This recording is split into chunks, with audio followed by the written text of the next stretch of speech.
Bismillahirrahmanirrahim. Assalamualaikum warahmatullahi wabarakatuh. Baik, puji syukur atas kehadirat Allah Subhanahu wa Ta'ala yang senantiasa memberikan dan mencurahkan rahmat dan hidayahnya kepada kita, terkhusus untuk kelompok 3. Dan tak lupa pula kita kirimkan salawat kepada junjungan kita, Nabi besar kita, Baginda Muhammad Sallallahu Alaihi Wasallam. Baik, pada kesempatan kali ini kami dari kelompok 3 akan mempresentasikan materi dari kelompok kami, yaitu terkait PTSD, natural disaster, man-made disaster, dan trauma disaster. Trauma response. Baik, untuk mengefisiensikan waktu, langsung saja saya akan menjelaskan terkait apa itu PTSD. Jadi PTSD atau Post Traumatic Stress Disorder atau gangguan stres pasca trauma itu merupakan gangguan mental yang muncul setelah seseorang mengalami atau menyaksikan peristiwa yang tidak menyenangkan. Kemudian PTSD juga di sini merupakan gangguan kecemasan yang membuat penderitanya teringat pada kejadian traumatis. Kemudian selanjutnya PTSD di sini memiliki dampak jangka panjang yang parah dan individu di sini dengan PTSD memiliki resiko terkena depresi berat, kemudian ketergantungan zat dan gangguan kondisi kesehatan lainnya, serta terganggunya fungsi peran yang dapat mengurangi kualitas hidup. Selanjutnya adapun gejala dari PTSD. Jadi beberapa gejala yang menunjukkan seseorang mengalami PTSD di situ ada beberapa indikator. Nah, yang pertama yaitu ingatan pada peristiwa traumatis. Artinya di sini penderita PTSD di sini seringkali teringat pada peristiwa yang membuatnya trauma.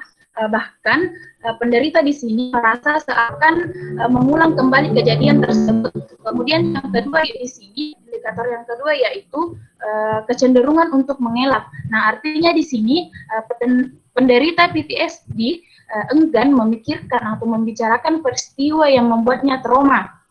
Selanjutnya indikator yang ketiga yaitu pemikiran dan perasaan negatif. Nah, artinya di sini penderita PTSD cenderung menyalahkan dirinya atau orang lain. Selain itu, penderita juga kehilangan minat pada aktivitas yang dulu disukainya dan merasa putus asa. Dan yang keempat yaitu perubahan perilaku dan emosi. Nah, artinya di sini penderita PTSD seringkali mudah takut atau marah meski tidak dipicu oleh ingatan pada peristiwa traumatis. Selanjutnya yaitu penyebab PTSD. Jadi PTSD di sini bisa muncul setelah seseorang atau individu itu mengalami dan menyaksikan peristiwa yang menakutkan atau mengancam nyawa. Nah, adapun penyebab dari PTSD di sini kombinasi dari sejumlah kondisi-kondisi seperti pengalaman yang tidak menyenangkan, kemudian riwayat gangguan mental pada keluarga, serta kepribadian bawaan yang kemudian di sini juga PTSD peristiwa yang diketahui paling sering memicu itu meliputi perang, kemudian kecelakaan, bencana alam, kemudian perundungan atau bullying, kekerasan fisik, pelecehan seksual, serta penyakit yang mengancam nyawa seperti serangan jantung. Adapun pengobatan dari PTSD. Jadi pengobatan PTSD di sini bertujuan untuk meredahkan respons emosi dan mengajarkan cara mengendalikan diri dengan baik ketika teringat pada kejadian traumatis. Nah, adapun metode pengobatan yang dapat dilakukan di sini ada 2 metode. Yang pertama itu menggunakan metode atau pengobatan psikoterapi. Nah, di sini psikoterapi merupakan pilihan pertama dalam mengatasi PTSD. Adapun beberapa jenis psikoterapi yang perlu kita ketahui atau yang perlu digunakan untuk mengatasi PTSD. Nah, yang pertama itu terapi perilaku kognitif. Artinya ini untuk mengenali dan mengubah pola pikir yang negatif menjadi positif. Kemudian yang kedua yaitu terapi exposure, dalam artian untuk membantu menghadapi keadaan dan ingatan yang memicu trauma secara efektif. Dan yang ketiga yaitu ada EMDR atau E-Movement Desensitization dan Restoration. Artinya kombinasi terapi exposure, terapi yang kedua tadi, dan teknik gerakan mata untuk mengubah respon saat teringat kejadian traumatis. Kemudian adapun pengobatan yang kedua yaitu memberikan obat-obatan, untuk mengatasi gejala PTSD. Nah, obat yang diberikan di sini tergantung pada gejala yang dialami. Yang misalnya yaitu seperti antidepresan. Nah, di sini untuk mengatasi depresi. Kemudian yang kedua itu anti cemas. Di sini untuk mengatasi kecemasan. Serta yang ketiga yaitu prazosin untuk mencegah mimpi buruk.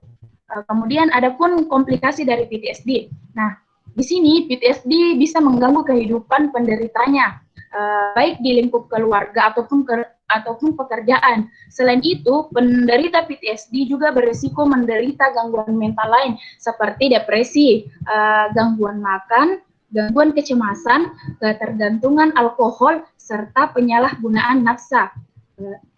Adapun pencegahan dari PTSD, jadi di sini sebenarnya PTSD itu tidak bisa dicegah, tapi ada beberapa cara yang dapat dilakukan bila seseorang itu mengalami kejadian traumatis.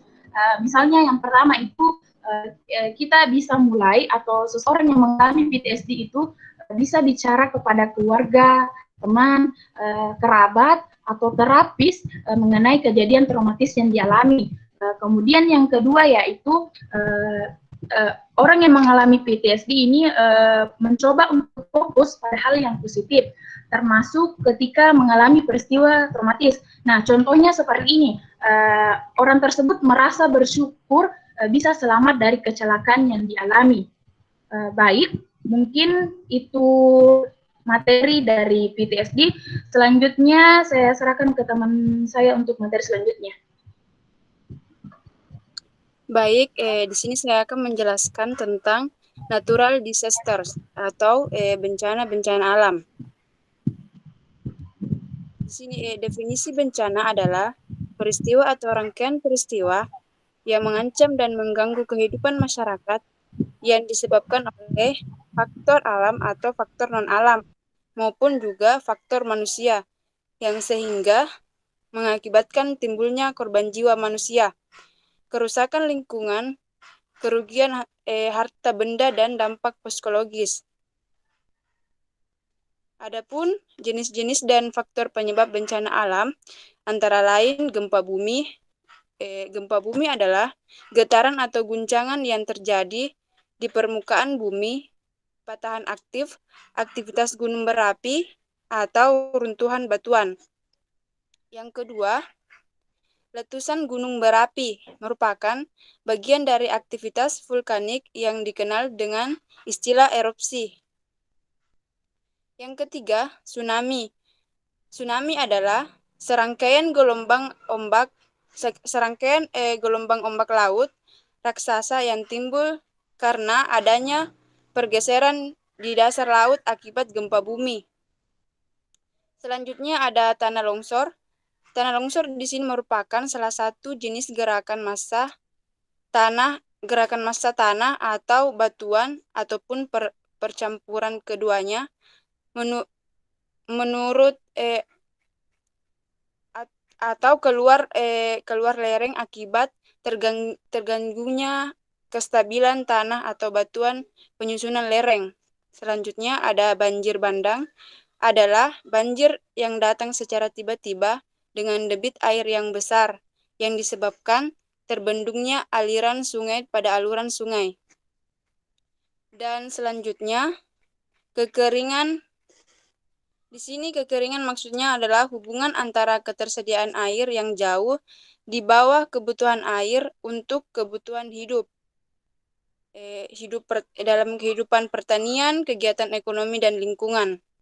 Selanjutnya, kebakaran. Kebakaran adalah situasi di mana bangunan rumah, pabrik, pasar, gedung, maupun dalam hutan yang pada suatu tempat dilanda api sehingga menimbulkan korban dan bencana asap yang mengganggu aktivitas dan kesehatan masyarakat dalam bencana kebakaran hutan. Dan selanjutnya ada angin puting beliung.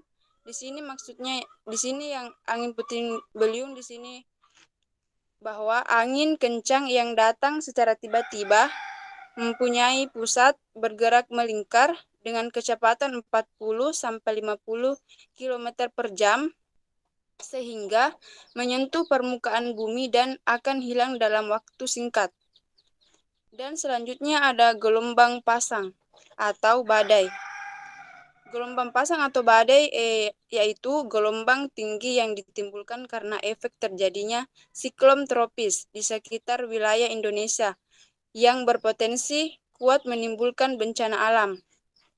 Dan yang terakhir ada abrasi adalah proses pengikisan pantai oleh tenaga gelombang laut dan arus laut yang bersifat merusak. Walaupun abrasi bisa disebabkan oleh bencana alam, namun manusia sering disebut sebagai penyebab utama abrasi. Adapun sejarah bencana alam dari umat-umat yang terdahulu, Allah Subhanahu wa Ta'ala telah menjelaskan dalam banyak ayat Al-Quran perihal bencana-bencana besar yang telah melanda umat-umat terdahulu, yaitu di dalam Al-Quran terdapat ayat-ayat yang menjelaskan berbagai macam bencana alam besar yang pernah terjadi sepanjang sejarah umat manusia. Yaitu ada yang pertama, penenggelaman atau al-gharaq. Dalam banjir dahsyatnya atau kedalaman lautan. Di sini ada ayat yang berbunyi, dan sesungguhnya kami telah mengutus Nuh kepada kaumnya. Ia tinggal di antara selama 1000 kurang lebih puluh tahun. Atau lalu mereka ditimpa banjir besar dan mereka adalah orang-orang yang zalim. Yang kedua ada angin topan dingin yang membinasakan. Bencana angin besar pernah menimpa kaum Adam Allah Subhanahu wa Ta'ala yang telah mengirimkan angin yang membinasakan karena kekufurannya. Yang pertama ada suara pekikan. Suara pekikan yaitu suara melengking pada saat yang sangat tinggi dan yang merusakkan telinga. Dan selanjutnya ada gempa bumi. Gempa bumi dengan skala yang sangat dahsyat yang telah mengguncang dan membinasakan dua umat terdahulu, yaitu kaum Samud dan kaum Nabi Syu'aib. Dan selanjutnya ada halilintar. Halilintar di sini yaitu api yang datang dari arah awan disertai suara melenggar dahsyat. Dan yang terakhir ada bumi yang dibalik. Di sini bumi yang dibalik dimaksud dengan yang berupa dibaliknya bumi sehingga permukaannya terbenam dan di bawah tanah dan sebaliknya bagian bawahnya tersingkap ke permukaan. Jadi sekian dari saya persilakan ke pemateri ketiga. Baik, saya lanjutkan materi saya, yaitu man-mada disaster atau disebut bencana buatan manusia. Suatu peristiwa baik yang disebabkan oleh faktor alam, non-faktor alam, atau manusia, atau apapun kombinasi dari hal tersebut mengakibatkan korban jiwa, kerusakan lingkungan, dan harta benda, kerugian, juga akan berdampak psikologis, seperti trauma. Bencana yang terjadi di suatu daerah dapat tentu saja mempengaruhi kehidupan orang pada umumnya. Bahkan mereka yang langsung korban mengalihkan hidup mereka dari kondisi normal menjadi tidak normal, baik akibat gangguan fisik maupun psikis. Man-mada disaster atau bencana akibat ulah manusia, yaitu kerusakan yang dihasilkan akibat dari keputusan manusia. Bencana ini dapat berlangsung dalam waktu yang cukup lama maupun secara mendadak. Bencana yang bersifat mendadak ini sering juga disebut sebagai bencana sosioteknikal yang terbagi menjadi 4 kategori, yaitu kegagalan atau kerusakan pabrik dan perkebunan, kerusakan transportasi, kerusakan pada tempat publik, dan kerusakan produksi. Sementara bencana jangka panjang lebih mengarah pada konflik-konflik yang terjadi baik secara nasional maupun internasional. Man-made disaster atau bencana akibat ulah manusia, termasuk dalamnya adalah bencana sosio-teknikal dan warfare. Bencana sosio-teknikal terjadi karena error dari pihak manusia, teknik, dan operasional. Adapun faktor penyebab bencana buatan manusia atau man-made disaster. Faktor penyebab bencana akibat ulah manusia dapat mencakup tumpahan bahan berbahaya, kebakaran, banjir, tanah longsor, ledakan, dan aksi terorisme. Satu, bahan berbahaya. Bahan berbahaya adalah bahan kimia yang jika terlepas secara tidak sengaja dapat menyebabkan kerusakan lingkungan dan kesehatan. Dua, kebakaran hutan. Kebakaran hutan adalah kebakaran yang diakibatkan oleh faktor alam seperti akibat termasuk karena ulah manusia. Kebakaran hutan menyebabkan kecerobohan manusia, antara lain membuang puntung rokok secara sembarangan dan lupa mematikan api di perkemahan sehingga dapat yang luas akibat asap kebakaran yang menyebar ke banyak daerah di sekitarnya. Hutan yang terbakar juga bisa sampai ke pemukiman warga sehingga bisa membakar habis bangunan-bangunan yang ada. 3. Banjir. Banjir adalah peristiwa atau keadaan saat terendamnya suatu daratan karena volume air yang meningkat. Banjir biasanya terjadi karena curah hujan yang tinggi di atas normal, sehingga sistem pengaliran air yang terdiri sistem saluran buatan tidak mampu menampung akumulasi air hujan tersebut meluap. Namun, penyebab banjir juga terjadi karena ulah manusia yang membuang sampah sembarangan atau melakukan pengundulan hutan, sehingga debit air akibat hujan tidak mampu terserap oleh tanah. 4. Tanah longsor. Tanah longsor adalah tanah yang turun atau jatuh dari tempat yang tinggi ke tempat yang lebih rendah.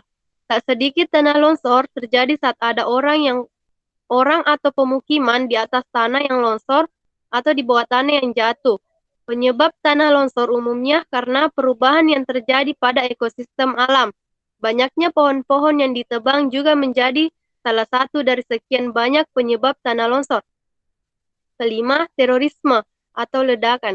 Tidak ada yang kebal dari terorisme. Terorisme bisa datang dari luar negeri. Terorisme dirancang untuk mengganggu hidup kita dan menakut-nakuti kita agar membuat perubahan dalam tujuan nasional kita. Terorisme tidak selalu harus berarti banyak korban, tetapi seperti yang telah kita saksikan, terorisme dapat mengakibatkan kematian dan jumlah yang besar. Sekian dari materi saya, saya persilakan ke pemateri keempat. Baik, selanjutnya yaitu trauma response.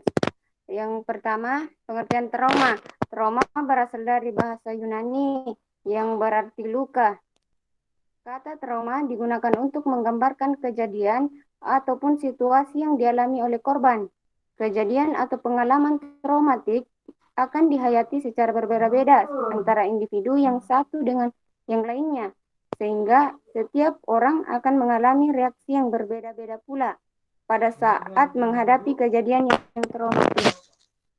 Adapun ciri-ciri trauma, yang pertama, disebabkan oleh kejadian dahsyat yang mengguncang di luar rencana dan kemauan kita. Dan yang kedua, kejadian itu sudah berlaku. Ketiga, terjadi mekanisme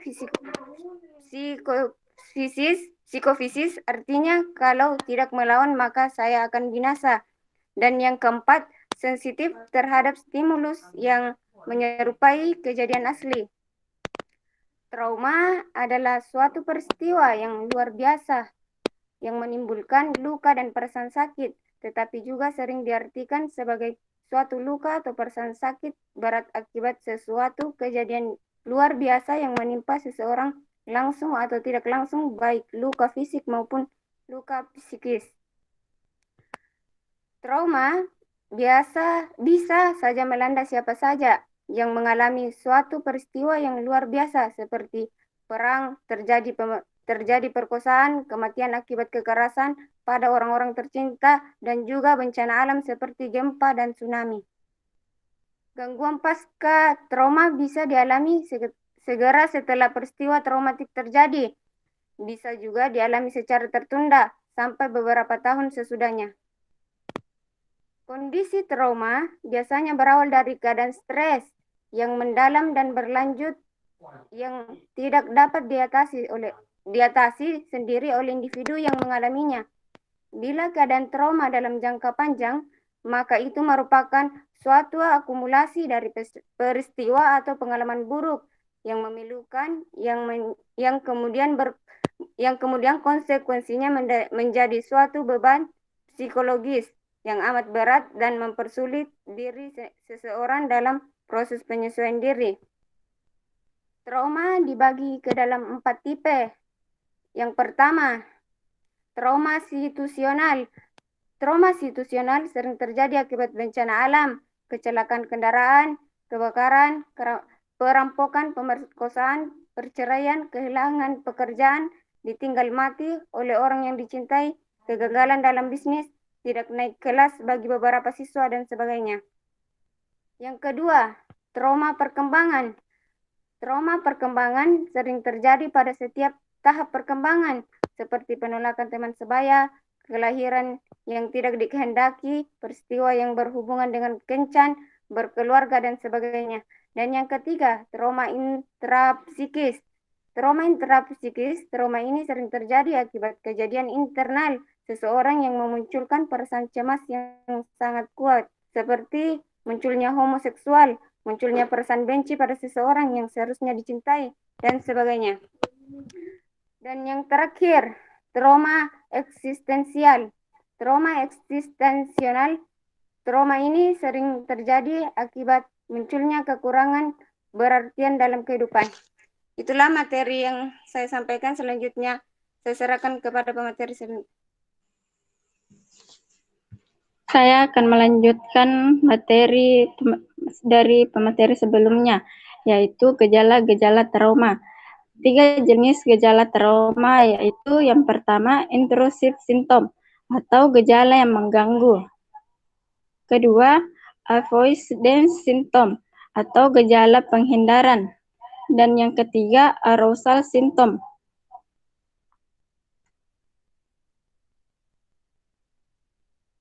Selanjutnya, jenis-jenis trauma.